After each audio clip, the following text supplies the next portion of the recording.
আপনি দেখছেন news now, আমরা জানি কোনটা খবর। नमस्ते, आप सभी देख रहे हैं न्यूज नाउ में आज का समाचार। यूएस डॉलर के मुकाबले इंडियन रुपी में चिंताजनक गिरावट आई है। डॉलर के मुकाबले रुपी गिरकर 86.55 के करीब पहुंच चुका है। ऐसे में यूनाइटेड स्टेट्स और चाइना के बाद तीसरा सबसे मजबूत फाइनेंशियल कंट्री बनने का अभियान क्या एक सपना बनकर रह जाएगा, यह सवाल अब उठने लगे हैं। हाल ही में भारतीय इकोनॉमी की बदहाल स्थिति को लेकर अर्थशास्त्रियों में गहरी चिंता व्याप्त है। अमेरिकी डॉलर के मुकाबले भारतीय रुपया सबसे ज्यादा गिरा है, यानी $1 की कीमत 86.55 रुपीस हो गई है। क्या डॉलर के मुकाबले रुपये की ये गिरावट आर्थिक संकट की ओर इशारा कर रही है? इस पर सवाल उठने लगे हैं। इस स्थिति में शेयर मार्केट भी अधिक अस्थिर हो गया है और हर दिन गिरावट देखी जा रही है। अमेरिकी डॉलर के मुकाबले रुपये के मूल्य में गिरावट के कारण एक्सपोर्ट इंपोर्ट पर गंभीर दबाव बन गया है। इस आर्थिक संकट से उबरने के बारे में सरकार की तरफ से अभी तक कोई स्पष्ट रुख सामने नहीं आया है। इसे देखते हुए सरकार ने चुप्पी साध रखी है। कुछ दिन पहले ब्रिक्स समिट के बाद ब्रिक्स देशों के बीच व्यापारिक लेन देन में अपनी करेंसी के उपयोग पर सहमति बनी थी। ब्रिक्स समिट में यह मुद्दा प्रासंगिक रूप से चर्चा में आया था कि अगर ब्रिक्स देशों के बीच अपनी अपनी करेंसी का उपयोग किया जाए तो इन देशों की आर्थिक स्थिति कुछ हद तक बेहतर हो सकती है। भारत ने इस पर न केवल सहमति जताई थी, बल्कि समिट के बाद प्रधानमंत्री नरेंद्र मोदी ने सार्वजनिक रूप से इस प्रस्ताव का समर्थन किया था। इसके जवाब में अमेरिका ने धमकी दी थी कि अगर इस तरह के कदम उठाए गए तो भारत और अन्य ब्रिक्स देशों पर अतिरिक्त शुल्क लगाए जाएंगे। अमेरिकी दबाव के चलते केंद्र सरकार को अपना बयान वापस लेना पड़ा। इस स्थिति में सरकार ने इस मुद्दे को सार्वजनिक रूप से क्यों उठाया और अमेरिकी दबाव में इसे जल्दी वापस क्यों लिया, इस पर सवाल उठ रहे हैं। इस प्रकार भारत की स्थिति पहले से अधिक अस्थिर हुई प्रतीत होती है और सरकार इस दबाव के कारण निर्णयहीनता के दौर से गुजर रही है। अर्थशास्त्रियों के अनुसार पहले अपनी घरेलू स्थिति को ठीक किए बिना ब्रिक्स पर ज्यादा ध्यान देने से सरकार ने खुद को संकट में डाल दिया है। भारत की आर्थिक स्थिति में गिरावट के कारण डॉलर के मुकाबले रुपये की कीमत गिर रही है, लेकिन केंद्र इस पर कोई प्रभावी कदम नहीं उठा सका।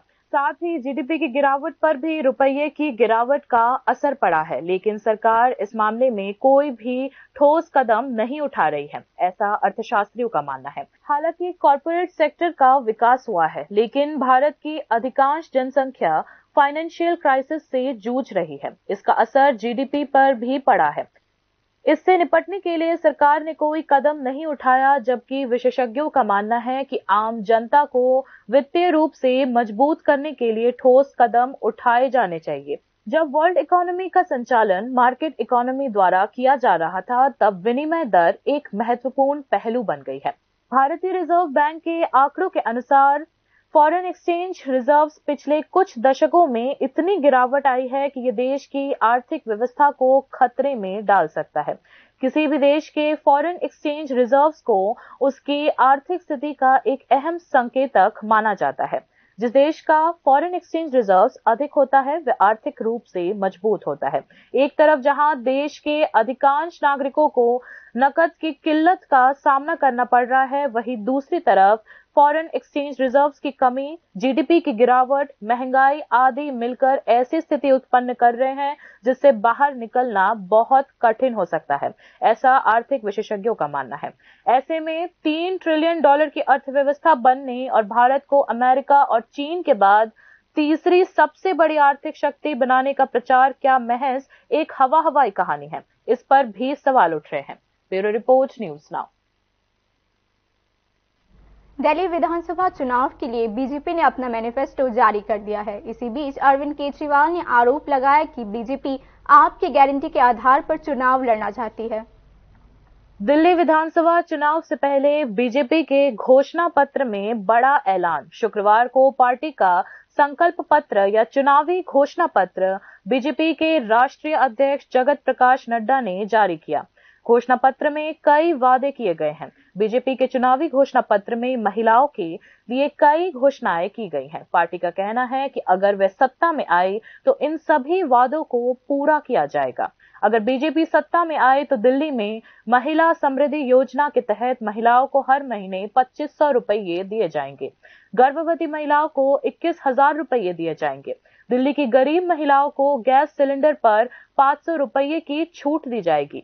होली और दीपावली के मौके पर महिलाओं को मुफ्त में एक गैस सिलेंडर दिया जाएगा। पहले मंत्रिमंडल में आयुष्मान भारत योजना को लागू करने का वादा किया गया है। इसके साथ ही इलाज के लिए अतिरिक्त 50,000 रुपये भी दिए जाएंगे। 60 से 70 साल के बुजुर्गों के लिए पेंशन को 2,000 रुपये से बढ़ाकर 2,500 रुपये किया जाएगा। दिल्ली में अटल कैंटीन योजना लागू की जाएगी, जिसके तहत आर्थिक रूप से पिछड़े लोगों को 5 रुपये में खाना मिलेगा। कि हम भारतीय जनता पार्टी के संकल्प में इस बात को जोड़ते हैं कि महिला समृद्धि योजना के तहत प्रति माह 2,500 रुपये महिलाओं को दिया जाएगा और पहली कैबिनेट मीटिंग में महिला समृद्धि योजना फर्स्ट कैबिनेट मीटिंग में पारित किया जाएगा और दिल्ली की महिलाओं को 2,500 रुपये प्रति माह देने का संकल्प भारतीय जनता पार्टी लेती है। उसी तरीके से एलपीजी के सिलेंडर में जो हमारी गरीब बहनें हैं, जो गरीब परिवार हैं, उनको 500 रुपये का सिलेंडर पर सब्सिडी दी जाएगी और साथ ही साथ होली और दिवाली में दोनों समय में, हर एक समय में, होली और दिवाली में 1 सिलेंडर ईच यह मुफ्त दी जाएगी, फ्री सिलेंडर दिया जाएगा, इसको प्रोवाइड किया जाएगा। उसी तरीके से हमारे मातृ सुरक्षा वंदना योजना को और इम्प्रेसिव और उसको ताकत देने के लिए, उसको और शक्ति देने के लिए 6 न्यूट्रिशनल किट्स दिया जाएगा और साथ में 21,000 रुपये प्रति प्रेग्नेंट मदर को चीफ मिनिस्टर के मातृत्व सुरक्षा योजना के तहत वह भी दिया जाए। बीजेपी के घोषणा पत्र में खास तौर पर महिलाओं के बारे में उल्लेख किया गया है। जानकारों का कहना है कि ज्यादातर बड़े वादे महिलाओं पर केंद्रित है। मध्य प्रदेश में बीजेपी की जीत के पीछे लाडली बहना योजना का एक प्रमुख कारण था। अब दिल्ली चुनावों से पहले बीजेपी के घोषणा पत्र में महिलाओं के लिए एक लंबी लिस्ट है। साथ ही जेपी नड्डा ने कहा कि दिल्ली में जो भी प्रोजेक्ट्स चल रही हैं, बीजेपी सत्ता में आने पर उन्हें जारी रखेगी। वहीं दिल्ली विधानसभा चुनाव के लिए बीजेपी ने संकल्प पत्र पर दिल्ली के पूर्व मुख्यमंत्री और आम आदमी पार्टी के प्रमुख अरविंद केजरीवाल ने आलोचना की। केजरीवाल का कहना था कि उनके पास कोई योजना नहीं है, वे हमारे घोषणा पत्र और हमारी गारंटी के आधार पर चुनाव लड़ना चाहते हैं। अरविंद केजरीवाल ने यह भी आरोप लगाया कि प्रधानमंत्री नरेंद्र मोदी ने चुनावी घोषणा पत्र में मुफ्त सुविधाओं के खिलाफ बार बार विरोध किया है, लेकिन दिल्ली विधानसभा चुनाव में जेपी नड्डा ने मुफ्त सुविधाओं का घोषणा पत्र जारी किया है। दिल्ली के कानून व्यवस्था सुधारने के लिए बीजेपी के घोषणा पत्र में कोई वादा नहीं किया गया है, ऐसा भी टिप्पणी की है दिल्ली के पूर्व मुख्यमंत्री अरविंद केजरीवाल ने। जब उन्होंने कहा है कि फ्री की रेवड़ी सही नहीं है, फ्री की रेवड़ी सही नहीं है, फ्री की रेवड़ी सही नहीं है, उन्होंने एक नहीं, दो नहीं, 100 बार बोला है कि केजरीवाल जो है फ्री की रेवड़ी बांटता है, ये देश के लिए सही नहीं है, देश के लिए सही नहीं है, देश के लिए सही नहीं है। आज भारतीय जनता पार्टी के राष्ट्रीय अध्यक्ष ने ऐलान किया है कि हम भी केजरीवाल की तरह फ्री की रेवड़ी देंगे, हम भी केजरीवाल वाली फ्री की रेवड़ी देंगे। तो मैं उनसे कहना चाहता हूं कि प्रधानमंत्री जी सामने आके स्पेसिफिकली ऐलान करें कि उनकी इस पे सहमति है और वो कहें कि पहले जो मोदी जी कह रहे थे वो गलत था। अभी तक मोदी जी ने जब जब कहा कि फ्री की रेवड़ी सही नहीं है, मोदी जी कहें कि मैंने गलत बोला था, केजरीवाल सही था। Bureau report, news now. India Bangladesh joint river commission की बैठक अगले कुछ ही दिनों में होगी। उसके लिए यूनियन मिनिस्ट्री ऑफ जल शक्ति के एक उच्च स्तरीय प्रतिनिधिमंडल ने फेनी नदी और उसके बेसिन का दौरा किया। उल्लेखनीय है कि India Bangladesh joint river commission की पिछली बैठक 25 अगस्त 2022 में की गई थी। सब कुछ ठीक रहा तो अगले कुछ दिनों में India Bangladesh joint river commission की बैठक होने वाली है। हालांकि इस संबंध में किसी भी पक्ष की ओर से कोई आधिकारिक बयान जारी नहीं किया गया है, लेकिन यूनियन मिनिस्ट्री ऑफ जल शक्ति ने इस संबंध में कार्रवाई शुरू कर दी। केंद्रीय जल शक्ति मंत्रालय के कमिश्नर के नेतृत्व में 5 सदस्यीय प्रतिनिधिमंडल ने इस मुद्दे पर ध्यान केंद्रित करने के लिए दक्षिण त्रिपुरा जिले के शाबरूम का दौरा किया। केंद्रीय जल शक्ति मंत्रालय के प्रतिनिधिमंडल ने भारत और बांग्लादेश की सीमा से लगी फेनी नदी के तटों पर भूमि कटाव को रोकने के लिए भारत सरकार द्वारा किए गए उपायों का अवलोकन किया और मैत्री सेतु के बगल में बनाए गए जल निकासी बुनियादी ढांचे की जांच की। भारत सरकार ने बांग्लादेश की पिछली सरकार के साथ मैत्री सेतु के पास नवनिर्मित वाटर ट्रीटमेंट प्लांट में पीने के पानी के लिए फेनी नदी से पानी लेने का समझौता किया था।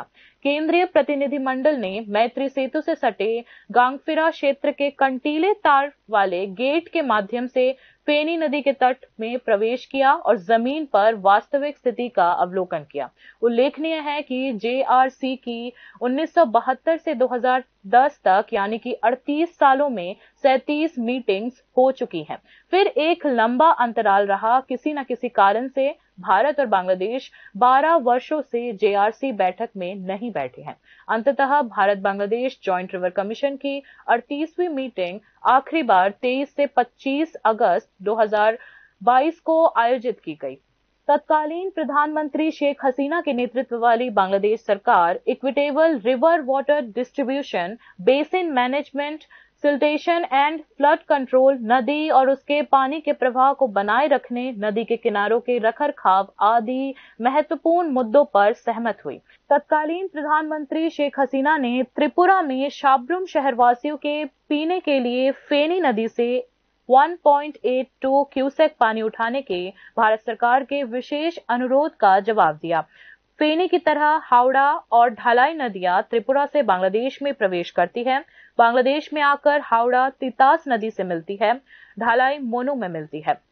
भारत और बांग्लादेश ने अब तक जल बंटवारा समझौते के ढांचे के भीतर आपसी सहयोग पर आधारित संबंधों को आगे बढ़ाया है।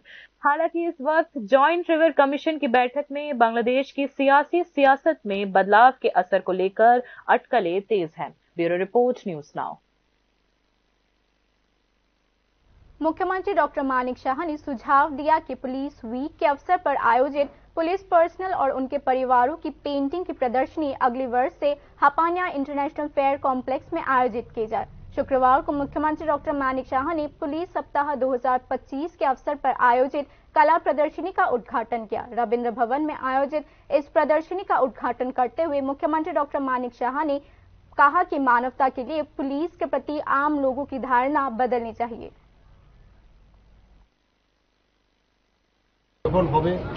আমাদের প্রচুর আমাদের হাপানিয়ার যে মেলা প্রাঙ্গণ সেখানে কিন্তু বড় আকারের বিভিন্ন মেলা হয়। তো আমি বলেছি ওখানে যদি আপনারা করেন তাহলে আরো মানুষের সাথে আরো কানেক্ট হবেন আপনারা। তো উনি বলেছেন যে সামনের বার যে কোন জায়গায় ওটা রাখতে পারলে এই প্রদর্শনীটা ভালো হবে সেটা একটা বিচার করে তারা ওখানে দেবে। আমি আশা করি মানুষ জানা উচিত যে পুলিশকে নিয়ে সবসময় একটা কোশ্চেন মার্কের কথা সবসময় বলে, ওনারাও যে মানুষ, ওনাদের মধ্যেও যে ইনোভেটিভ আইডিয়া সৃষ্টি করার যে ক্ষমতা এটা হাতের মধ্যে वेस्ट बंगाल फार्मास्यूटिकल द्वारा निर्मित सलाइन के उपयोग से मरीज की हालत बिगड़ने के कारण कंपनी को पहले कर्नाटका, बाद में वेस्ट बंगाल और अब त्रिपुरा स्टेट हेल्थ डिपार्टमेंट ने रेस्ट्रिक्टेड घोषित कर दिया है। राज्य स्वास्थ्य विभाग ने एक बयान जारी किया कि स्वास्थ्य विभाग ने राज्य के अस्पतालों में पश्चिम बंगाल फार्मास्यूटिकल के रिंगर लैक्टेट सॉल्यूशन के इस्तेमाल पर प्रतिबंध लगा दिया है। 2 साल पहले पश्चिम बंगाल फार्मास्यूटिकल द्वारा उत्पादित सलाइन के उपयोग से मरीज की हालत बिगड़ने और कम गुणवत्ता वाली दवाओं की आपूर्ति के कारण कर्नाटक सरकार ने दवा कंपनी को ब्लैकलिस्ट कर दिया था। और कंपनी की दवा के उपयोग पर प्रतिबंध लगाने की घोषणा की थी। न केवल कर्नाटक बल्कि पश्चिम बंगाल में भी पश्चिम बंगाल सरकार ने चोपड़ा स्थित इस फार्मास्यूटिकल के सलाइन और दवा के उत्पादन पर प्रतिबंध लगा दिया है। लेकिन फिर भी पश्चिम बंगाल फार्मास्यूटिकल सलाइन और दवाओं का उत्पादन कर रहा है और उन्हें अस्पतालों में आपूर्ति कर रहा है। पश्चिम बंगाल के मेदिनीपुर मेडिकल कॉलेज अस्पताल में प्रसूति सर्जरी के दौरान इस्तेमाल किए गए रिंगर लैक्टेट सलाइन के जहर के कारण प्रसूता की हालत गंभीर हो गई थी। इसमें एक जनने वाली मां की मौत हो गई और 3 अन्य मां की हालत गंभीर हो गई थी। इन सब के बावजूद जब मीडिया में ये खबर आई कि त्रिपुरा के मुख्य रेफरल अस्पतालों में इस दवा का उपयोग कैसे किया जा रहा है, तो राज्य स्वास्थ्य विभाग हैरान रह गया। आखिरकार पश्चिम बंगाल फार्मास्यूटिकल स्वास्थ्य विभाग ने एक बयान जारी कर रिंगर के लैक्टेट सॉल्यूशन के इस्तेमाल पर प्रतिबंध लगा दिया। पश्चिम बंगाल के स्वास्थ्य विभाग ने कर्नाटक के बल्लारी में एक अस्पताल में compound sodium lactate injection Ringer lactate solution के उपयोग से 4 स्तनपान करने वाली माताओं की मृत्यु के बाद इन्वेस्टिगेशन शुरू की। डेप्यूटी ड्रग कंट्रोलर ने राज्य में दवा दुकानों पर छापे मारे, लेकिन यह इंजेक्शन वहां उपलब्ध नहीं था। जीबीपी अस्पताल में इस दवा के 4 बैच पाए गए, जिनके सैंपल्स 4 दिसंबर को गुवाहाटी में भेजे गए, लेकिन परीक्षण के परिणाम अभी तक नहीं आए हैं। स्वास्थ्य विभाग ने पुष्टि की कि संबंधित बैच का कोई स्टॉक आईजीएम अस्पताल में नहीं था और वहां अधिकारियों को आईवी फ्लूइड का उपयोग न करने का निर्देश दिया गया। Bureau report, news now. DYFI और टीवाईएफ के राज्य संगठनों ने राज्य में अनएम्प्लॉयमेंट और नशीली दवाओं से जुड़े हिंसा के खिलाफ एक प्रेस कॉन्फ्रेंस की, जिसमें उन्होंने नशे के बढ़ते मामलों और कॉलेजों में प्रोफेसर की नियुक्ति की मांग की। त्रिपुरा हाई कोर्ट ने राज्य सरकार से वेकेंट पोस्ट की भरपाई क्यों नहीं की जा रही है, इसके बारे में सवाल पूछा है। डीवाईएफआई नेताओं ने बताया कि राज्य में करीब 5 लाख पोस्ट खाली है, लेकिन राज्य सरकार नियुक्ति में कोई फैसला नहीं ले रही। राज्य में करीब 2000 नेट, स्लेट और पीएचडी बेरोजगार शामिल है, जबकि 2019 में 22 कॉलेजों में 1390 प्रोफेसर्स की आवश्यकता थी। 2025 में कॉलेजों की संख्या बढ़कर 25 हो गई है, लेकिन मुख्यमंत्री ने विधानसभा में बताया कि राज्य में केवल 530 प्रोफेसर्स ही है। यूजीसी गाइडलाइन के अनुसार स्टूडेंट और प्रोफेसर की रेशियो 20:1 होनी चाहिए, लेकिन राज्य में यह रेशियो 110:1 की है, जिससे छात्रों की परीक्षा में असफलता बढ़ती जा रही है। আমাদের রাজ্যের পিএইচডি, আমাদের রাজ্যের স্লেট, নেট পাস করা তার সংখ্যা হচ্ছেন প্রায় 2000-এর উপর। কলেজগুলোতে এখন তিনি বলছেন যে 1230 জন অধ্যাপক থাকা প্রয়োজন। 2019 সালে এই সরকার বলেছিল কলেজগুলোতে, তখন কলেজের সংখ্যা ছিল 22 সাধারণ ডিগ্রি কলেজ, তখন বলেছিল কলেজগুলোতে অধ্যাপকের সংখ্যা থাকা প্রয়োজন হচ্ছেন 1390 জন। 2019 সালে বলেছিলেন। 2025 সালে যখন বলছেন তখন আমাদের রাজ্যের কলেজের সংখ্যা বেড়ে। Chief ministers talent search scheme में राज्य के स्टूडेंट्स की प्रतिभाओं को खोजकर उन्हें प्रतिष्ठित किया जाएगा। राज्य के स्पोर्ट्स मिनिस्टर टिंकू रॉय ने प्रेस कॉन्फ्रेंस में कहा कि टैलेंट सर्च में फुटबॉल, खो-खो, कबड्डी और एथलेटिक इन 4 कैटेगरीज में खेल खेले जाएंगे। Chief ministers talent search scheme में राज्य के विद्यार्थियों की प्रतिभा को खोजकर उन्हें प्रशिक्षित किया जाएगा, जिसमें राज्य के 58 ब्लॉक्स में 4 जोन में खेला जाएगा। अगरतला नगर निगम के 4 जोन में खेला जाएगा। इसके अलावा शेष पंचायतें और शहरी नगर निगम भी एक जोन में खेले जाएंगे। वहां से 104 प्रतियोगियों का चयन किया जाएगा जो सब डिविजनल स्तर पर भाग लेंगे। वहां से चयनित खिलाड़ी डिस्ट्रिक्ट लेवल पर भाग लेंगे और फिर प्रत्येक जिले से सिलेक्टेड कैंडिडेट्स राज्यवार खेलों में भाग लेंगे। राज्यवार सिलेक्टेड प्लेयर्स को खेल विद्यालयों और विभिन्न प्रशिक्षण केंद्रों में प्रशिक्षण दिया जाएगा ताकि राज्य के खिलाड़ी आगे चलकर राष्ट्रीय स्तर पर अच्छा प्रदर्शन कर सके। मंत्री टिंकू रॉय ने एक प्रेस कॉन्फ्रेंस में यह जानकारी दी। প্রত্যেকটা জেলাকে আমরা একত্রিত করে একটা স্টেট লেভেল টুর্নামেন্ট হবে, সেখান থেকে বাছাই করা ছেলে মেয়ে যারা বেরোবে তাদেরকে আমরা স্পোর্টস স্কুল বা আমাদের যে ডেডিকেটেড কোচিং সেন্টার যেগুলো রয়েছে আমাদের এখানে স্থায়ী কোচিং সেন্টার রয়েছে, সেই সমস্ত জায়গায় যেখানে যাদের সুবিধা হবে সেখানে তাদেরকে আমরা শামিল করে আমরা আমাদের ছেলে মেয়েদেরকে চাই যে তারা যেন ভালো পারফরমেন্স করতে পারে, তারা যেন আমাদের রাজ্যের সুনাম অর্জন। राज्य के 14 से 19 वर्ष के विद्यार्थियों ने पिछले 2 वर्षों में 13 गोल्ड, 13 सिल्वर और 13 ब्रॉन्ज मेडल्स जीते हैं। मंत्री टिंकू रॉय ने कहा कि इसके अलावा विभिन्न संघों ने 17 गोल्ड, 18 सिल्वर और 30 ब्रॉन्ज मेडल्स जीते हैं। इसके अलावा तेलंगाना और हैदराबाद में आयोजित अंडर 14 नेशनल योगा कंपटीशन में भाग लेने वाली राज्य की लड़की कृतिका दत्ता ने गोल्ड मेडल जीता। राज्य के समाज कल्याण एवं सामाजिक शिक्षा विभाग के मंत्री टिंकू रॉय ने बताया कि दिल्ली के भारत मंडपम में आयोजित नेशनल यूथ फेस्टिवल द्वारा आयोजित लोक नृत्य में राज्य के कलाकारों ने तीसरा स्थान हासिल किया। আমাদের স্কুল স্তরে আন্ডার 14 থেকে আমাদের আন্ডার 19 মানে 14 থেকে 19 বছরের বালক বালিকাদের আমরা স্কুল স্তরীয় যতগুলো জাতীয় স্তরে টুর্নামেন্ট হয়েছে সেখানে প্রায় আমরা 13টা গোল্ড জিতেছি এবং 13টা সিলভার জিতেছি, 17টা ব্রোঞ্জ জিতেছি। আমরা আমাদের রাজ্যের যে অ্যাসোসিয়েশনগুলো রয়েছে বা আমাদের ফেডারেশন যেগুলো বিভিন্ন রাজ্যে প্রতিযোগিতায় অংশগ্রহণ করে 19 বছরের অধিক যাদের বয়স, সেই সংখ্যাটাও খারাপ নয়। সেই সংখ্যাটাও কিন্তু আমরা গোল্ড 17 এবং সিলভার 18 এবং আমাদের ব্রোঞ্জ 30, তো এই সংখ্যাটা আমরা বলতে পারি আমাদের ছোট্ট রাজ্য হিসাবেও আমরা ভালো আমাদের অ্যাচিভমেন্ট। আমাদের এখান থেকে জাতীয় স্তরে যোগাতে আন্ডার 14 ইতিমধ্যে তেলেঙ্গানা হায়দ্রাবাদে যেটা অনুষ্ঠিত হচ্ছে সেখানেও কিন্তু কৃতিকা দত্ত আমাদের। राज्य शिक्षा विभाग की ओर से राष्ट्रीय विज्ञान प्रतियोगिता में भाग लेने वाले राज्य के विद्यार्थियों ने तीसरा स्थान हासिल किया है। राज्य के समाज कल्याण एवं सामाजिक शिक्षा विभाग के मंत्री टिंकू रॉय ने प्रेस कॉन्फ्रेंस में यह साथ ही बताया। राज्य के समाज कल्याण एवं सामाजिक शिक्षा विभाग के मंत्री टिंकू रॉय ने प्रेस कॉन्फ्रेंस में साथ ही बताया कि राज्य सरकार ने राज्य के ढांचागत विकास के लिए किए गए कार्य को क्रियान्वित करने में सफलता हासिल की है। Bureau report, news now. बाकी की खबरें अंतराल के बाद।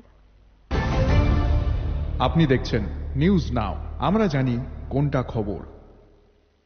প্রথম আলো এলো শুদ্ধ সকাল, শুদ্ধ সলিলে আজ বাজালো ত্রিতাল, মন্দিরে শুদ্ধ পূজার ধ্বনি, অগ্নি শুদ্ধ হলো সিঞ্জিনি, পরিণীতা নারী তুমি অনুপমা, শুদ্ধ সোনায় সাজো হে নিরুপমা। শুদ্ধতার স্বর্ণ মন্দির, কালিকা জুয়েলার্স, আগরতলা। একটু চেষ্টাতেই দুল লেগে যায় নববধূর কানে, একটু চেষ্টাতেই মানিয়ে নেওয়া যায় বিবাহিত জীবনে। নানা অনুভূতি জড়ানো বিয়ের গয়না, শ্যাম সুন্দর কোম্পানি জুয়েলার্স। আপনি দেখছেন নিউজ নাও, আমরা জানি কোনটা খবর। आगे की खबरें कुछ इस प्रकार है। हर साल की तरह इस साल भी नेताजी सुभाष विद्या निकेतन ने नेताजी सुभाष चंद्र बोस की 129th एनिवर्सरी मनाने की तैयारी की है। 23 जनवरी को सुबह 8 बजे छात्र विद्या निकेतन ग्राउंड में एकत्रित होंगे। कार्यक्रम का उद्घाटन मुख्यमंत्री डॉक्टर मानिक शाह करेंगे। इस वर्ष क्लास 3 से क्लास 11 तक के छात्रों ने 26 थीम्स बनाई हैं। क्लास 10th और क्लास 12th के स्टूडेंट्स केवल वॉलंटियर के रूप में वहां मौजूद होंगे क्योंकि उनकी बोर्ड एग्जाम नजदीक आ रही है। इसके अलावा नेताजी सुभाष विद्या निकेतन के ऑफिशियल्स ने यह सुनिश्चित करने के लिए डिफेंस डिपार्टमेंट से भी मदद ली है कि प्रोग्राम के आसपास कोई अराजकता पैदा ना हो। একসঙ্গে পার্টিসিপেট করলে তো 23টা হয়ে যায়, কিন্তু সব ক্লাস পার্টিসিপেট 23টাই হয়ে গেছে। সকাল কটায় শুরু হবে ম্যাডাম? নর্মালি আমাদের দুপুরেই কিন্তু আছে 23টা, ঠিক আছে, কিন্তু যেহেতু দুটো ক্লাস অনেক সময় জয়েন্ট হয়ে যায়, এইরকম করে তৃতীয় শ্রেণীর প্রাইমারি সেকশন থেকে একদম লাস্ট অব্দি আপার প্রাইমারি থেকে শুরু করে একদম নুন সেকশন অব্দি 23টা আছে। কটায় শুরু হবে? लौंगतराई वैली सब डिवीजन के छौलंगटा क्षेत्र में लौंगतराई वैली महाकमांड हॉस्पिटल में इमरजेंसी वार्ड में जाते दौरान क्षेत्र के लोग बिरजे सरकार नामक एक व्यक्ति को काफी परेशानी का सामना करना पड़ा। शुक्रवार की सुबह जब बिरजीत शारीरिक बीमारी के कारण सरकार उपविभागीय अस्पताल में एक डॉक्टर को देखने गए तो अस्पताल की ड्यूटी पर तैनात नर्स तीर्थरानी मुरा सिंह अस्पताल से अनुपस्थित थी, इसलिए ड्यूटी नर्स ने उन्हें एक टोकन के साथ डॉक्टर के क्वार्टर में भेज दिया। लगातार 2 बार बीमार बिरजीत सरकार क्वार्टर पर गए और काफी आवाज दी, लेकिन जब दरवाजा नहीं खुला तो वह दोबारा अस्पताल वापस आए। बिरजीत सरकार ने आरोप लगाया कि ड्यूटी पर मौजूद नर्स और अस्पताल के सिक्योरिटी गार्ड ने डॉक्टर को बार बार फोन किया, लेकिन डॉक्टर से कोई जवाब नहीं मिला। हालांकि सिक्योरिटी गार्ड डॉक्टर को दोबारा बुलाने के लिए क्वार्टर में गया, लेकिन वह चिकित्सा सेवाओं के लिए अस्पताल नहीं आया। সকালবেলা চলে একটা হসপিটালে আমি আইছি, প্রায় 1 ঘন্টার উপর হইব। আমার শরীরে অসুস্থতা ছিল, ইমার্জেন্সির মধ্যে গেছি, যাওয়ার পরে কোনো ডক্টর নাই। তারপর ইমার্জেন্সি থেকে আমার একটা স্লিপ দিয়ে দিয়েছে তারা, যে সরকারি হাসপাতালে যে স্লিপ, ওই স্লিপটা নিয়ে এসে রেখেছি কোয়ার্টারে যাওয়ার লাগে। আমি কোয়ার্টারে গেছি, কোয়ার্টার 2 তলার উপরে ব্যথা নিয়ে এসে আমি 2 বার উঠছি, নামছি, নামার পরে তাদের কোনো রেসপন্স নেই। দরজার মধ্যে নক করতেছি, কোনো রেসপন্স নাই। হাসপাতালে আইছি প্রায় আধা ঘন্টা, ওইখান থেকে আওয়ার পরে আধা ঘন্টা 45 মিনিট আমি বসে রয়েছি, তাদের কোনো ইয়া নাই। ওইখান থেকে সিস্টার তারা ফোন করতেছিল, তাদের ফোন রাইতেছিল না, এই সমস্যা। তারপরে তো ইহানে গেছি, যাওয়ার পরে তাদের আবার নক করলাম, তারপরে আবার কোনো রেসপন্স নাই তাদের। इलाके के लोगों की लंबी समय से शिकायत है कि लोंगतराई वैली सब डिविजनल अस्पताल के डॉक्टर पर लापरवाही के आरोप लगने के बावजूद फिलहाल अस्पताल में ड्यूटी पर मौजूद डॉक्टर अपनी मनमर्जी से अस्पताल में मरीजों को सेवाएं दे रहे हैं। अस्पताल के मरीजों सहित क्षेत्र के लोगों ने इस अस्पताल की स्वास्थ्य सेवाओं के संबंध में विभाग के अधिकारियों का ध्यान आकृष्ट कराने का अनुरोध किया है। Bureau report, news now. Tripura के कैनेट चाकमा ने यूपीएससी द्वारा आयोजित Indian forest service examination successfully qualify किया है। कैनेट चाकमा त्रिपुरा के गोमती डिस्ट्रिक्ट के शिलाचोरी के रहने वाले हैं। आईएफएस एग्जाम क्वालिफाई करने के बाद कैनेट चाकमा को सिलेक्शन प्रोसेस के फाइनल स्टेज में उपस्थित रहने के लिए बुलाया गया है। गोमती डिस्ट्रिक्ट के डिस्ट्रिक्ट मजिस्ट्रेट तारित कांट्री चाकमा ने कहा कि उनकी उपलब्धि राज्य के लिए गौरव की बात है और यह इसके आने वाले युवाओं को यह त्रिपुरा के आने वाले युवा पीढ़ी के लिए ऑल इंडिया एग्जामिनेशन में गोल अचीव करने के लिए एक इंस्पिरेशनल एग्जाम्पल सेट किया गया है।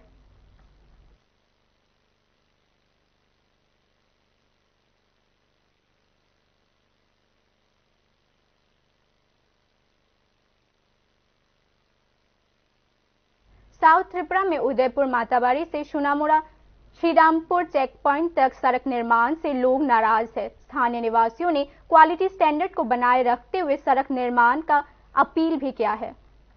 111 करोड़ की बजट में उदयपुर माताबाड़ी से सोनामुड़ा श्रीमंतपुर चेकपोस्ट तक सड़क निर्माण का जिम्मा राज्य से बाहर की कंपनी सतीश प्रसाद कंपनी को दिया गया था। करीब 3 साल से निर्माणाधीन सड़क को लेकर क्षेत्र के लोगों की काफी शिकायतें हैं।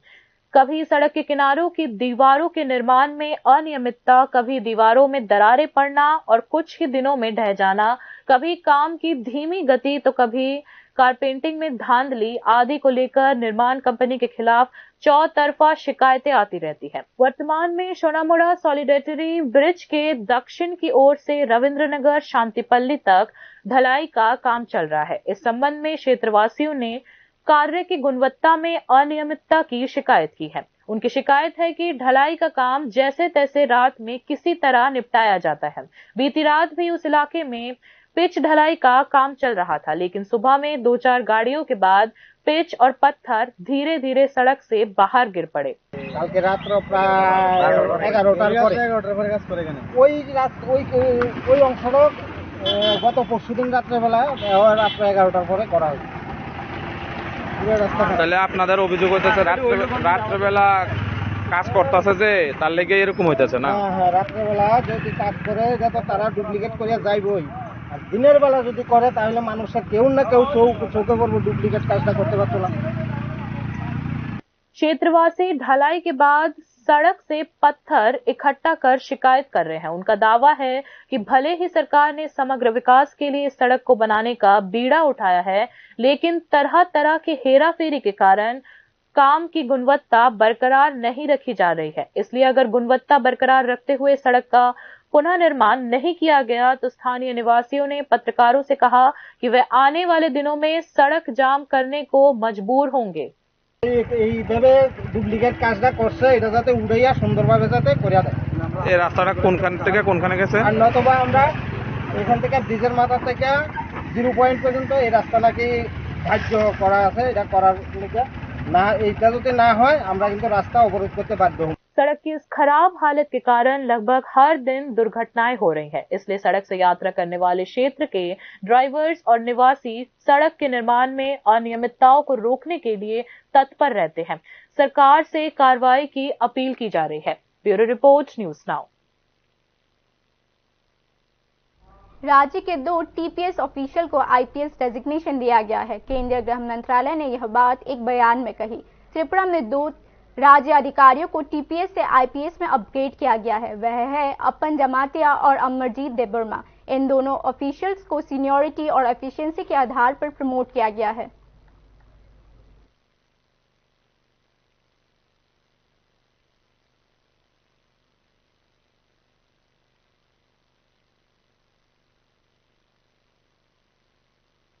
नॉर्थ त्रिपुरा डिस्ट्रिक्ट के पानीसागर सब डिवीजन के पूर्वा जोलेवाशा गांव के शिमूलटीला क्षेत्र में लोगों को ड्रिंकिंग वाटर, रोड और इलेक्ट्रिसिटी की समस्या सामने आ रही है। लोगों ने राज्य सरकार से इस क्षेत्र में समस्या दूर करने का अपील किया है। पूर्व जोलेवाशा वार्ड नंबर 5 के शिमुलटीला इलाके के 10 परिवार कई वर्षों से शुद्ध पीने के पानी, गंदगी भरी सड़कें और बिजली के लो वोल्टेज की समस्या से जूझ रहे हैं। स्थानीय पंचायत से कई बार गुहार लगाने के बावजूद ग्रामीणों को आश्वासन के अलावा कुछ भी नहीं मिलता। ग्राम जल जीवन मिशन का पंप हाउस तो लगा दिया गया है, लेकिन आज तक उसे बिजली से नहीं जोड़ा गया है। मौजूदा शुष्क मौसम में मिट्टी और तालाबों के सूखने के कारण क्षेत्र की महिलाओं को पीने का पानी इकट्ठा करने के लिए लगभग 2 किलोमीटर पैदल चलना पड़ता है।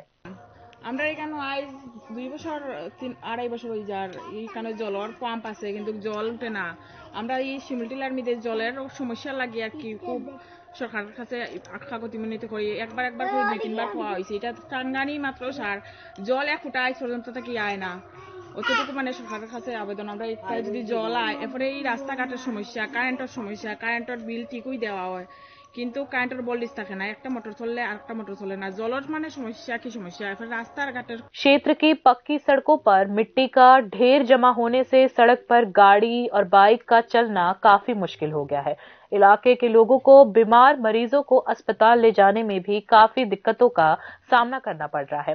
ग्रामीणों ने राज्य सरकार से शिमुलटीला इलाके के 10 परिवारों की दैनिक समस्याओं के समाधान के लिए क्षेत्र में पेयजल के स्रोत जल जीवन मिशन परियोजनाओं के पंप हाउस को तुरंत शुरू करने की अपील की है। কোনো ভূমিকা নাই এই ব্যাপারে, কোনো ভূমিকা নেই। মোটামুটি আপনারা এই পাম্পের আওতায় 10 পরিবার এই পাম্পের আওতাভুক্ত আছি আমরা 10টা পরিবার। এই 10টা পরিবার এখন বর্তমানে আমরা আর জলের কোনো ব্যবস্থা নাই, পুকুর ফিশারি কুয়া সমস্ত করে শুকনা, এখন আর জলের কোনো ব্যবস্থা নাই। এটা নিয়ে রাজ্য সরকারের কাছে আবেদন আমরা যাতে জলটুকু পাই, এটাই আমাদের আবেদন। কারেন্টের সমস্যা যাতে না হয়, কোনো এক সময় মোটর দিয়া জল উঠানি এও থাকে না, কারেন্টের সমস্যা, দিনের মাঝে 20 বার যায় কারেন্ট, রাতের माঝে 20 বার যায় কারেন্ট। इलाके में रहने वाले 10 परिवारों को उम्मीद है कि शुद्ध पेयजल, सड़क और बिजली की समस्या से जूझ रहे पूर्व जोलेवाशा ग्राम के शिमुलटीला इलाके की समस्याओं को सुलझाने में राज्य सरकार सकारात्मक भूमिका निभाएगी। Bureau report, news now. बाकी की न्यूज अपडेट्स के लिए देखते रहिए न्यूज नाउ।